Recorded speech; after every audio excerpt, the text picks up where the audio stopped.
Hello, beautiful souls.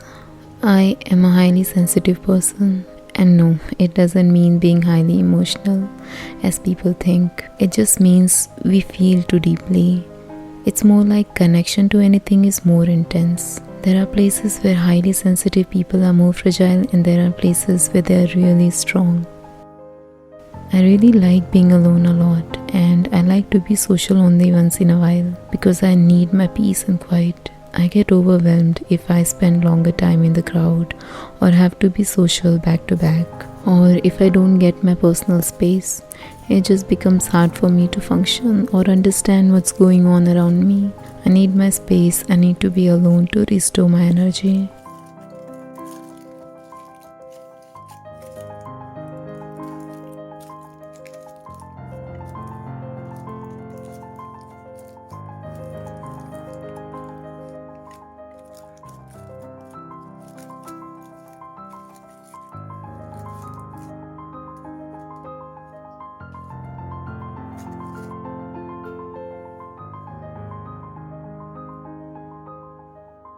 I'd like to read you a poetry on solitude. It's by Bree Writes Poetry on Instagram. This poetry felt very personal to me. I like being alone. There is something in the solitude of silence. When I'm on my own, it soothes the quiet parts of me that no one really gets to know. I find shelter in empty spaces. Strangely, I could go a while without the entertainment and conversation. I sometimes crave isolation. I feel that crowds can interfere with our sincerity. It's not until I'm without the company that I can be anybody or nobody, if I please. In fact, I don't have to satisfy a soul outside myself once everyone leaves. Or at least, I don't have to resort to thinking that I have to. Though I spend my time in thoughts regardless, I can sort them better like so.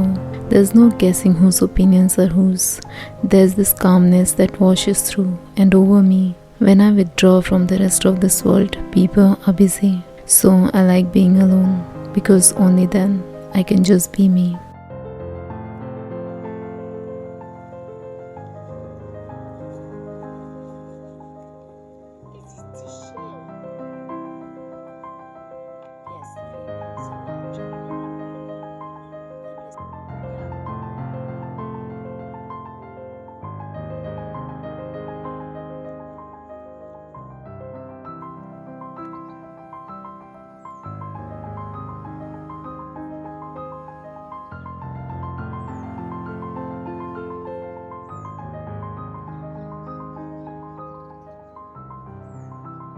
I went to work from a cafe after a long time this week. On my way to cafe, it felt very free and happy just on the thought of getting to do the artistic work, because I wasn't going there for CA work for a change. And to be honest, I felt like a little fairy playing in the garden under the moonlight. My mood was light as a fairy wing.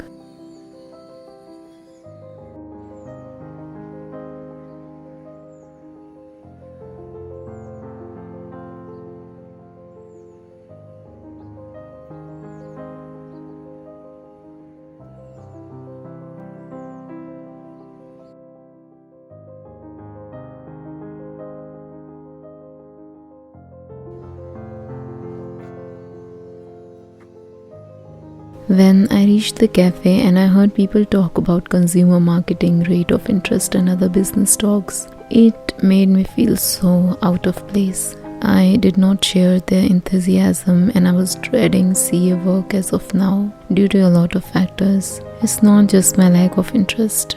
I could perform well even with it, but if there was no pressure. But there's always pressure of due dates, and also I think it has a lot to do with businessmen who are always so very hyper. I'm not really fit to handle that kind of behavior. It scares me and causes a lot of panic and anxiety. If in future I ever become a successful artist, it will truly be a dream come true for me. Like the Taylor Swift song, Clara Bow. I'm not trying to exaggerate, but I think I might die if it happened. Die if it happened to me.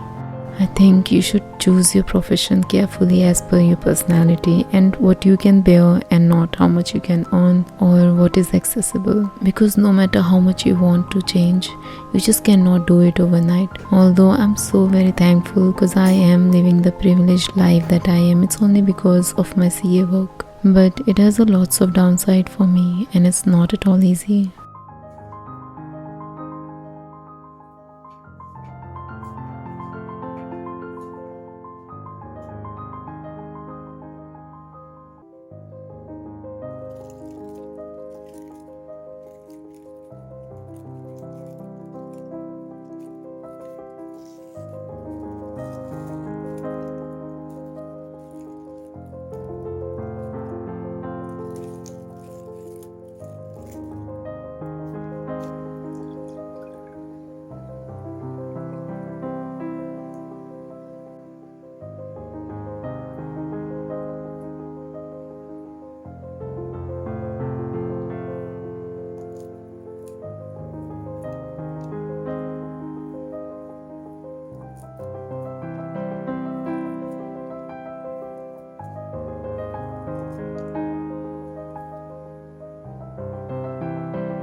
Today I will be reading you Peter Pan.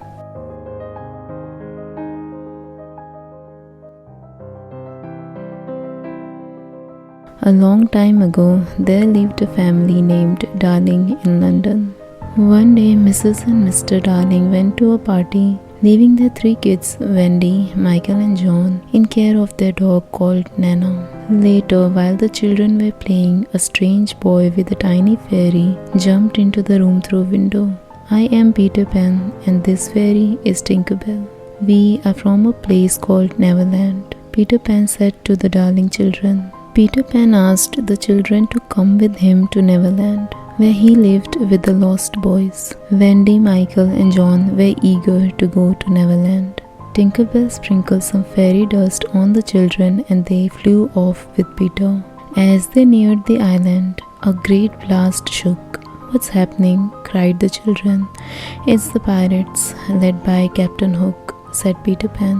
"He hates me because I cut off one of his hands and a crocodile snapped it up." Wendy, John and Michael reached Neverland. There they lived with the lost boys. Wendy took care of all the boys. Like a mother, she told them lovely stories. One day Peter Pan, Wendy and the boys were playing on the rocks in the Mermaid's Lagoon. They saw an Indian princess being kidnapped by the pirates. Peter Pan jumped to rescue her. The Indians thanked Peter Pan for saving their princess. They celebrated the princess's rescue. One day, the evil captain attacked at Neverland and captured Wendy and the Lost Boys. The pirates tied Wendy and the boys to the mast. When Tinker Bell and Peter Pan came to know that Wendy and the children are in trouble, they flew off to save them. They fought with Hook and other pirates and freed everyone. Hook fell into the sea, right into jaws of crocodile. Everyone cheered with joy.